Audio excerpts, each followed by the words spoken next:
পুরে এনায়েত হোসেন স্মৃতি সংসদ ও দৈনিক সমকাল সুহৃদ সমাবেশের যৌথ আয়োজনে পালা বদলের ছড়াকার এনায়েত হোসেনের স্মরণে নাগরিক স্মরণসভা অনুষ্ঠিত হয়েছে। ফরিদপুর জেলা প্রতিনিধি জাকিব আহমেদ জ্যাক জানান, বুধবার সন্ধ্যায় ফরিদপুর শহরের আলীপুরে দৈনিক সমকাল অফিস মিলনায়তনে এই সভার আয়োজন করা হয়। এনায়েত হোসেন স্মৃতি সংসদের সভাপতি মুহাম্মদ সাইম খানের সভাপতিত্বে ও দৈনিক সমকাল সুহৃদ সমাবেশ ফরিদপুরের সহসভাপতি হারুন রশিদের সঞ্চালনায় সভায় উপস্থিত ছিলেন বিশিষ্ট শিক্ষাবিদ অধ্যাপক এম এ সামাদ, অধ্যাপক মোহাম্মদ আলতাফ হোসেন, অধ্যাপক ম হালিম, অধ্যাপক মোহাম্মদ আমিনুজ্জামান, সাংবাদিক ও লেখক মুফিজ ইমাম মিলন, নাট্য ব্যক্তিত্ব ম আহমেদ নিজাম, ফরিদপুর শিল্পকলা একাডেমির কালচারাল অফিসার সাইফুল হাসান মিলন, চট্টগ্রাম বিশ্ববিদ্যালয়ের সহকারী অধ্যাপক ইরা আহমেদ, ফরিদপুরের সরকার ইয়াসিন কলেজের অধ্যক্ষ প্রফেসর ফজলুল হক খান সহ ফরিদপুরের কবি, সাহিত্যিক ও সাংস্কৃতিক কর্মীরা। এ সময় সভায় বক্তারা শোষণ বঞ্চনার বিরুদ্ধে সাহসী উচ্চারণের কবি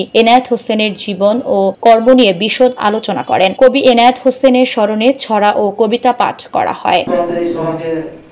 অত্যন্ত সাফল্যমণ্ডিত ছিল, কাজ হয়েছিল